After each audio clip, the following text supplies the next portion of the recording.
Hello बच्चों, let's read this question. The question says A plot of angle of deviation d versus angle of incidence for a triangular prism is shown below.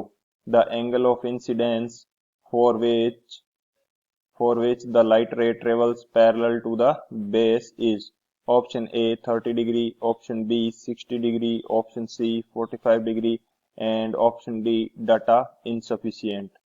तो इस question के अंदर हमें एक plot दिखाया गया है या एक ग्राफ है किसके बीच में, angle of deviation and angle of incidence के बीच में। तो हमें फाइंड आउट करना है कि कौन सा एंगल ऑफ इंसिडेंस होगा जिसके लिए इनसाइड द प्रिज्म जो रे होगी बेस के पैरेलल होगी। तो बात करते हैं की कंसेप्ट की। की कंसेप्ट ये हमारे पास क्या हो जाएगा इस क्वेश्चन के लिए। की कंसेप्ट ये हो जाएगा कि जब कोई ray of light minimum deviation की कंडीशन को फॉलो करती है तो वो इनसाइड द प्रिज्म पैरेलल हो जाती है बेस के। तो उस कंडीशन के अंदर जो एंगल ऑफ इंसिडेंस होता है वो हमारा इसका आंसर हो जाएगा। तो यदि बात करें हम इसको स्टेटमेंट के रूप में लिखना चाहूं तो ये मेरे पास क्या हो जाएगा, व्हेन ए लाइट रे undergoes when a light rays undergoes the condition of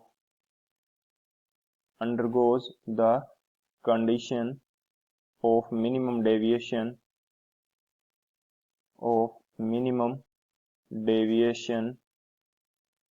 then it will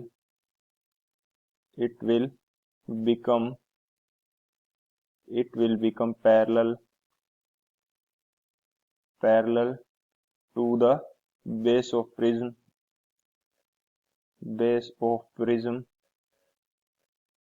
inside it।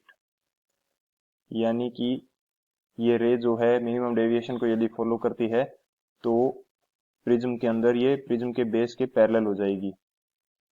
तो ये हमारा हो जाएगा की कंसेप्ट। एंड इस की कंसेप्ट से सॉल्यूशन की बात करें यदि, तो सॉल्यूशन ये हमारे पास क्या हो जाएगा,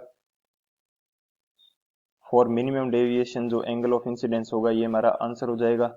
तो अकॉर्डिंग टू प्लॉट यदि इस ग्राफ के अकॉर्डिंग देखें तो हमारे पास मिनिमम एंगल या डेविएशन मिनिमम ये कितना है हमारे पास, डेल्टा मिनिमम या एंगल ऑफ मिनिमम डेविएशन ये हमारे पास कितना है, एंगल ऑफ मिनिमम डेविएशन ये हमारे पास कितना है ग्राफ के अंदर, ये हमें गिवन है 40 डिग्री। यानी कि इस पॉइंट पे हमारे पास क्या है, मिनिमम डेविएशन है जिसकी वैल्यू हमारे पास कितनी है 40 डिग्री।